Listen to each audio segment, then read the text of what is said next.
We just got the new M4 iPad Pros in the studio, and they come with a lot of upgrades. So how do they compare to the previous M2 models? We'll be comparing everything from the display upgrades to the design and materials, Magic Keyboard, Apple Pencil, speakers, Facetime Microphones, the M4 versus the M2 performance, and value. Right after our sponsor, Paperlike. Paperlike Screen Protector offers your iPad the ultimate note-taking and drawing experience, whilst also keeping your display protected. Using their own NanoDot technology for great clarity, you get a natural paper texture, resistance, and even sound. Just listen to this.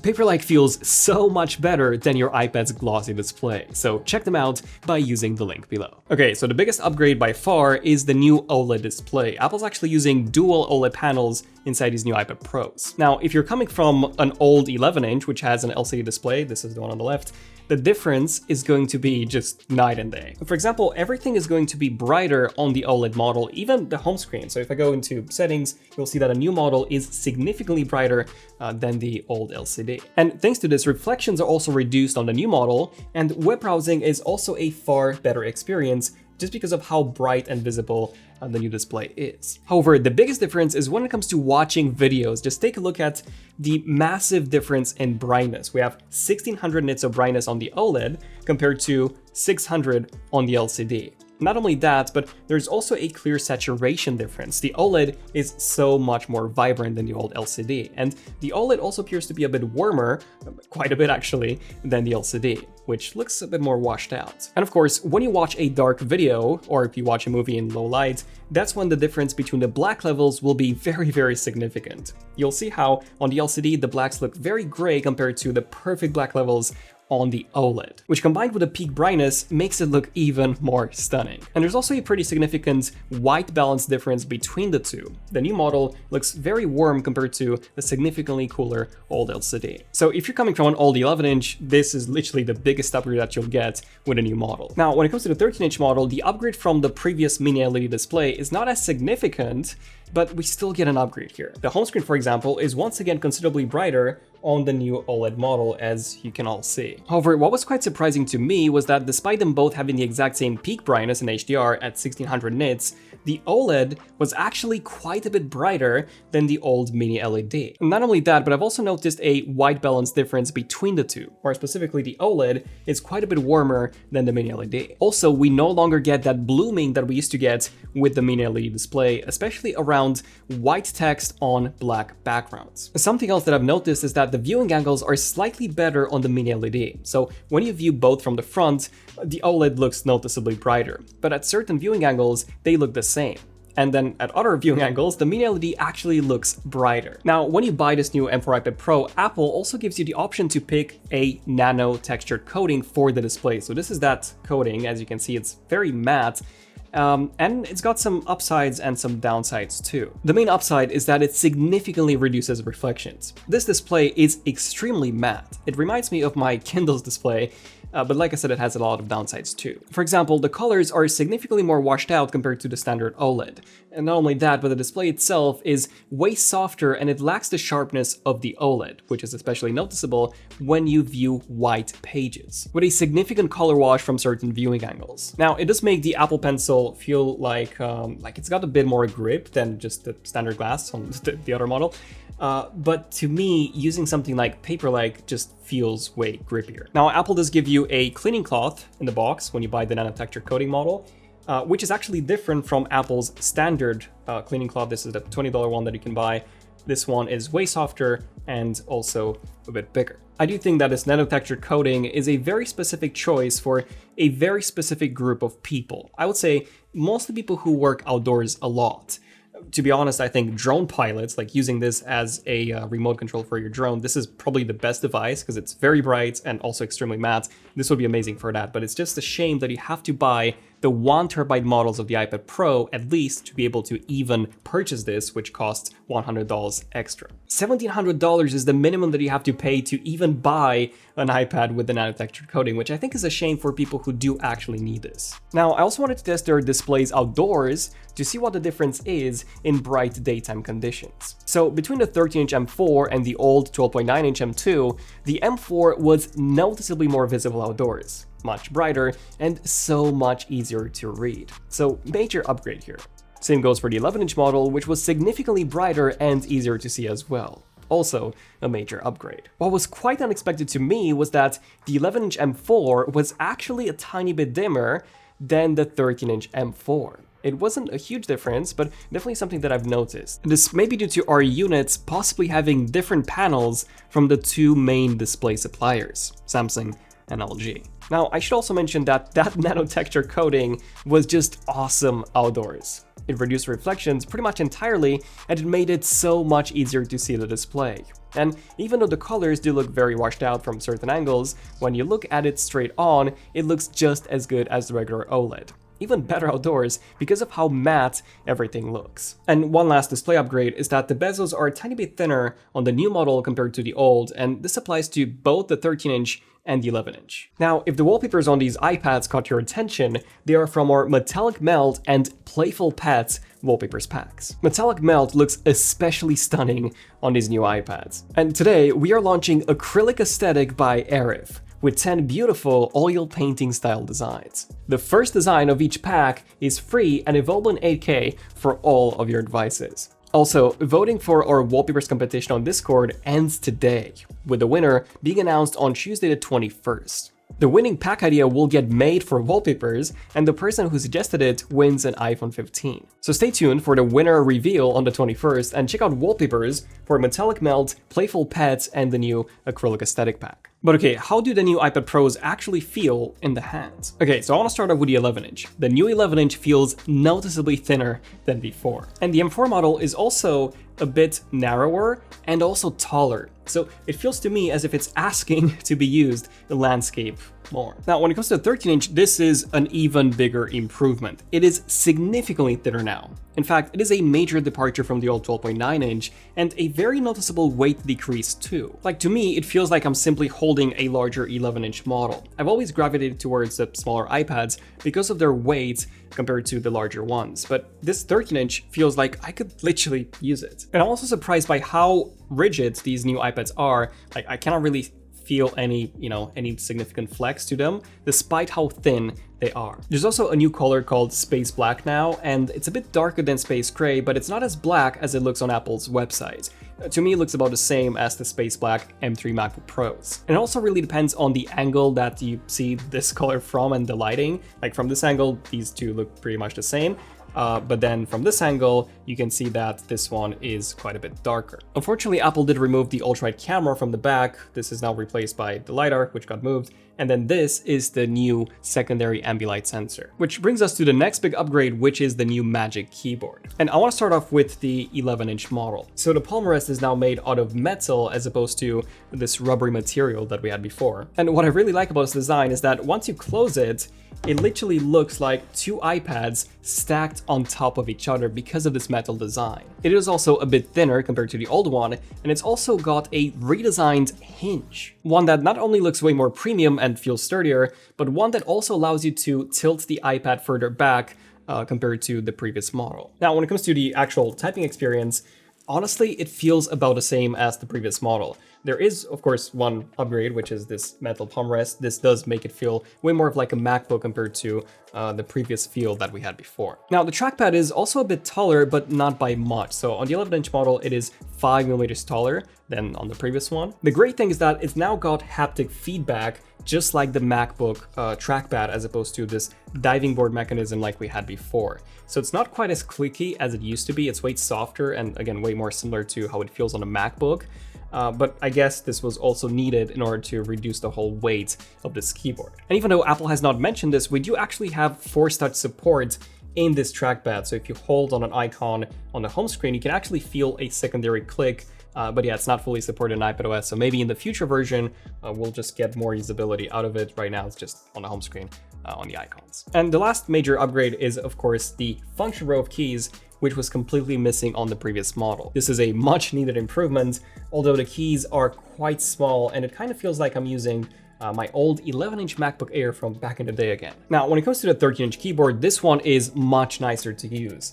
The keys are far bigger and it feels more similar to an actual MacBook keyboard. In fact, it is basically identical, the only difference being the function row of keys, which is once again half-sized.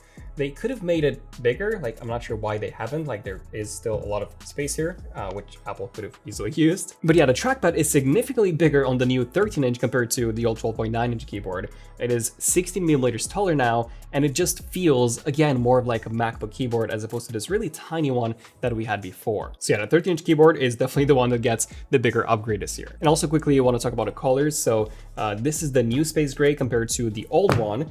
And again, we have the same material on the back, which in this case, this is a bit darker than the old one. And then of course, the white keyboard is quite different because now it's silver, only the keys are white. So this is a major difference, I would say, compared to the old fabric that we had before. And unfortunately, this is just the same material. This one already got dirty, and we got it today, by the way.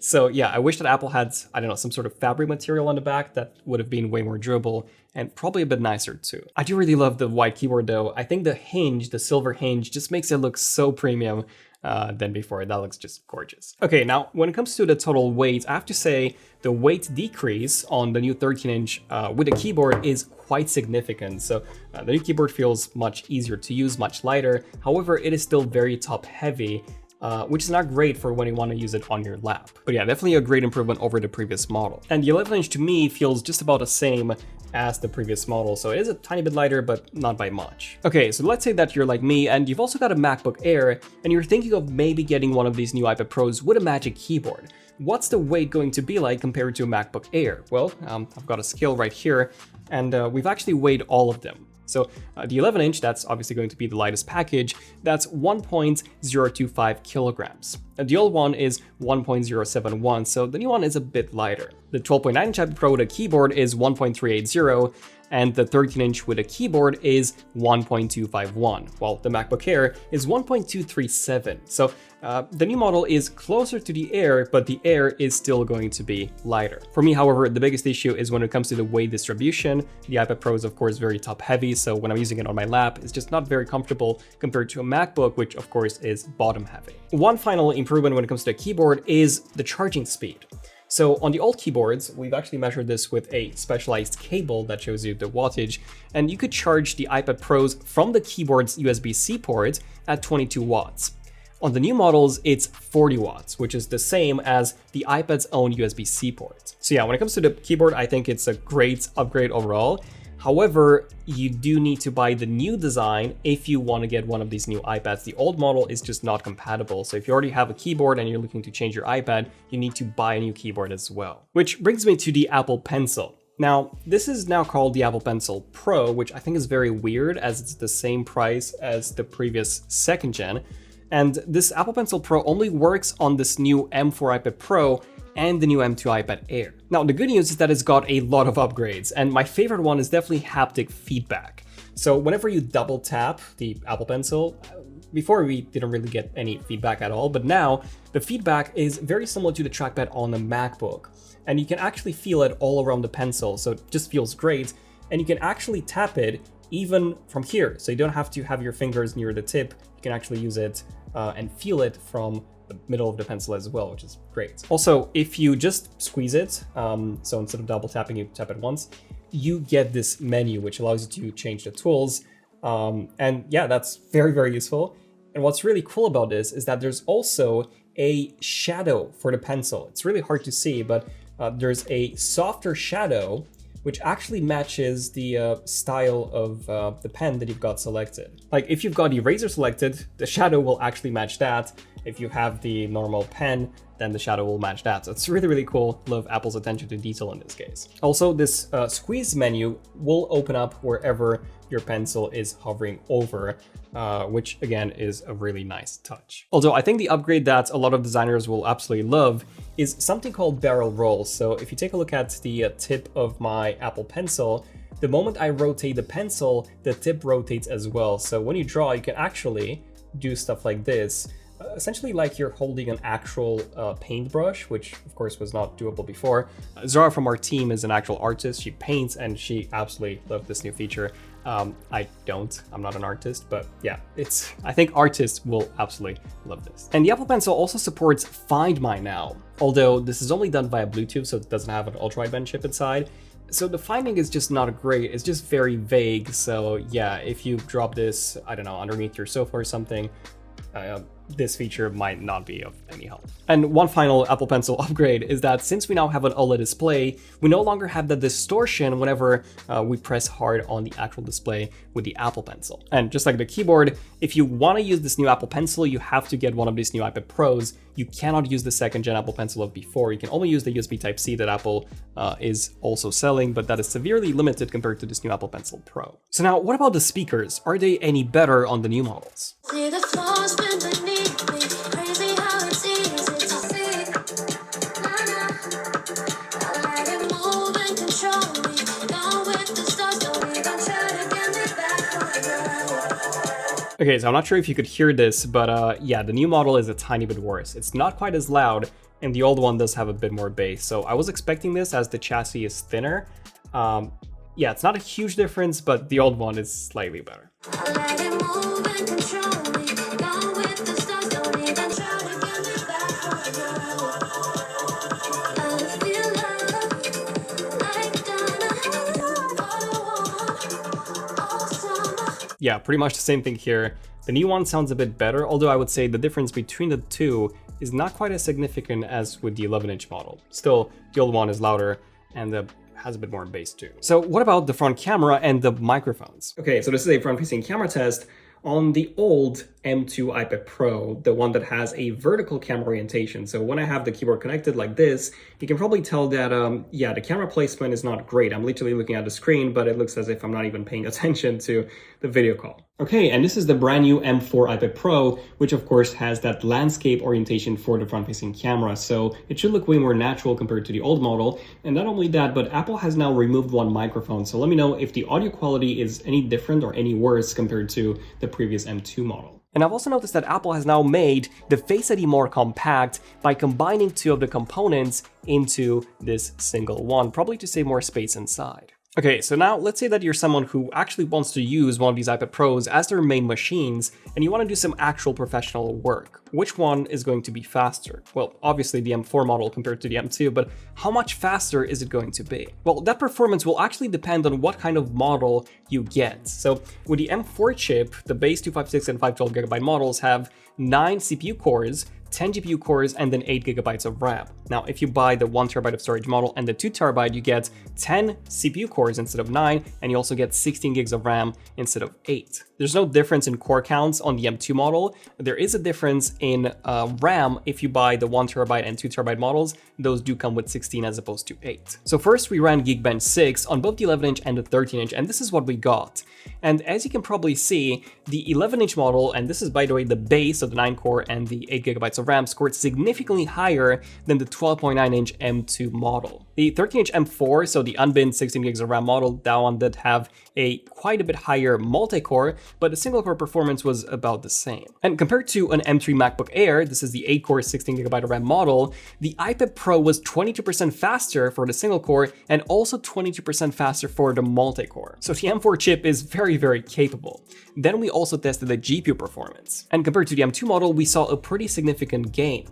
And compared to the M3 MacBook Air, guess what? The iPad Pro was 11% faster, despite having the exact same GPU core count. We also ran the 3D Mark solar-based stress test to test the thermals and also the sustained GPU performance on both. And surprisingly, there wasn't that much of a difference between the 8GB and the 16GB model. And guess what? The M4 was 71% faster than the M2. Of course, this test also supports ray tracing, so that's why the difference was so big, because the M4 supports ray tracing, whereas the M2 does not. And the iPad Pro was also 16% faster than the M3 MacBook Air, which also supports ray tracing. In terms of the overall stability, so how much they actually throttle, the M2 model had 70%, so lost 30% performance at the end of the test. The 11-inch M4 had 72, the 13-inch M4 had 78, so a significant difference between the 13-inch and the 11-inch here, whereas the 13-inch MacBook Air had 75. So there you go, the thermal improvements actually make the M4 13-inch iPad Pro better performing than even a MacBook Air when it comes to its thermal performance. We've also tested Final Cut by exporting the sample project called Lunar New Year by Apple. So we actually duplicated a project 5 times, and the performance was mixed. During our testing, it lagged occasionally, but yeah, in these shots, it was quite fluid. And here, they were all very fast. All of them were faster than real time. However, the 13-inch M4, that was the fastest, and it was 15% faster than the M2, so not a huge difference here. And then we also tested Resident Evil 4, and I gotta say, the performance seemed to be about the same. There were no graphical options to adjust, so we couldn't really test the actual performance of the M4 chip here, but one thing that we did notice was that the M4 ran significantly cooler than the old M2, which was actually very hot to the touch when running Resident Evil 4. Which brings me to the last point, which is the value. Obviously, the M4 iPad Pros are a significant upgrade over the previous models. We get a much better display, upgraded accessories, which in the case of the Apple Pencil, I think is a huge upgrade, way better performance, better cooling, and a thinner and lighter body as well. So which one offers you a better value in the end? Well, if we take a look at a 13-inch, for example, the M4 model cost $1,300 for the base 256GB model. And then if you also want to get the Pencil, that's $129, and then the keyboard is $350. So if you want to get that configuration, it's going to cost you $1,780. Yeah, that's a lot for an iPad. Now, if we look at the previous 12.9-inch, you can actually buy this one refurbished, the 256 model as well, for $829. Now, this is the M1 model, not the M2. The M2 is not on Apple's refurbished store just yet, but it will be soon, very likely for the same price. And then if you add the previous gen Apple Pencil, which you can also get refurbished for $109, and then the Magic Keyboard, you end up with $1,288. So essentially a $500 difference between the M4 with the accessories and the M2 model with the accessories. Plus, I should also mention that we get no charger in the UK and Europe for the M4 iPad Pros. The boxes are way thinner because of that, which is cool, but yes, you do have to buy a separate charger as well, which will also cost you extra. $500 is a huge difference, and here's the thing. At first, I was like, no way, obviously get the previous model. But after using this for a bit, I don't know, it feels so much lighter and so much thinner than the old 12.9-inch model. The display is so much better, and the Pencil comes with a lot of upgrades too. So I think that for some people, that $500 upgrade might actually be worth it. People like artists, like I said, Zara from our team, she absolutely loved the new Apple Pencil. So I think for people like her, the new model is a huge upgrade, and it's actually worth spending that money. For me, I think I'm going to definitely start using it and see how it compares to my M3 MacBook Air, but at the end of the day, it's still iPadOS, even though we have this amazing hardware. And macOS is just so much better when it comes to multitasking, apps, and overall usability. But yeah, I'll let you guys know how I get along. Until then, stay tuned for more comparisons. Definitely subscribe if you have enjoyed this one. Check out the wallpapers, link in the description. I'm Daniel, this is ZONEofTECH, and I'll see you guys in the next one. ZONEofTECH, signing out. Cheers.